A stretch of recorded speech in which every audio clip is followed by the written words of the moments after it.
outcome we wanted. One thing I was looking for throughout the course of the game was our players' ability to continue to play hard, no matter what the scoreboard said. I did think they did a good job of that, and even though we gave up some plays and didn't execute and play as well as what we needed to, I think the guys did continue to play hard and gave a great effort, which that's going to be necessary, not in just that game, but every game. So they really stuck with it. Didn't play as well as we needed to, but they definitely continued to play hard for 4 quarters. So with that, I'll open up for questions. Jay, how big of a challenge is that? The players have to, hear the stuff on the outside and know it's been 6 straight losses and know that things, kind of get out of hand, by halftime for some of these games. How difficult is it to have them continue to give that effort? And what do you guys maybe do as coaches to try to keep that hold on them? Well, I think it's a one play at a time mentality. You can't pay attention to the scoreboard. I know everybody does, but if you let that dictate your quality of play and how hard you play, then you're always going to be a peak and valley defense, in this case, or team. So we just have to stay the course and realize that, irregardless of what the scoreboard says, we've got a job to do, and our job is to go out and try to get the offense that we're competing against off the field and get the ball back to our own offense, and we just got to keep that task first and foremost at hand, and hopefully that's the mentality they keep throughout the course of the game. So, and I thought they did a good job of that Saturday. Chris just said that he's been in more defensive meetings. He said he did some play calling on Saturday. Is that an indictment on the defense that the head coach has taken more of a role in play calling and sitting in meetings, things like that?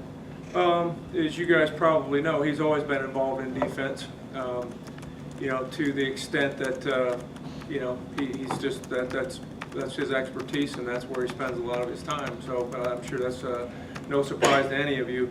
And if I was in his shoes and we had some of the defensive problems that we've been having, I would certainly get involved to whatever extent I felt was necessary. So I think more what he said, I'm not sure, but an effort to try to streamline and make sure we got clear communication, that all the players and coaches thoroughly understand their jobs, their assignments, their responsibilities, that there are no gaps in that communication, in that process, and by being in some of the meetings and being more involved, hopefully it did just that. Obviously, we still wish we had not given up some of the plays that we did on Saturday, but again, to your point, I certainly think if I was in his shoes, I would have done exactly what he did. With regards to calling the plays and things like that, he's always has had veto power. Sometimes he's going to change a call, sometimes he's not. It's just going to be dependent on whether he's comfortable with what I've called, and certainly that's head coach prerogative, and that's how we've always operated, and perfectly understandable. Does that kind of change the dynamic during the week with preparation, with him now being more involved in that regard? Not really. Everything's been business as usual as far as that goes, with the exception of the meeting format that we've gone to. So no, I mean, everything else has been just the same as it's always been. We just put a little bit different wrinkle into it. Again, trying to minimize whatever possibilities there might be for any communication gaps between assistant coaches and players, or coordinators and coaches and players, that sort of thing. So other than that, it's been all the same. Was it tough to, the first time in a while, start strong and get him off the field a couple of times? You guys are defending the run really well, and then it seemed like Johnson kind of popped that big one, and obviously you have double possession with the kickoff. I mean, did you feel that was sort of maybe where you guys kind of lost your way and you had to go right back out there? Well, the long run, as you said, I think if I remember right, looking at the video yesterday after the game, I think it was like the 18th or 19th play of the game that happened. And as you said, up until then, we had really been playing solid defense. So, that definitely is something that, you have to rebound from and just be able to get back out there and get ready to go again.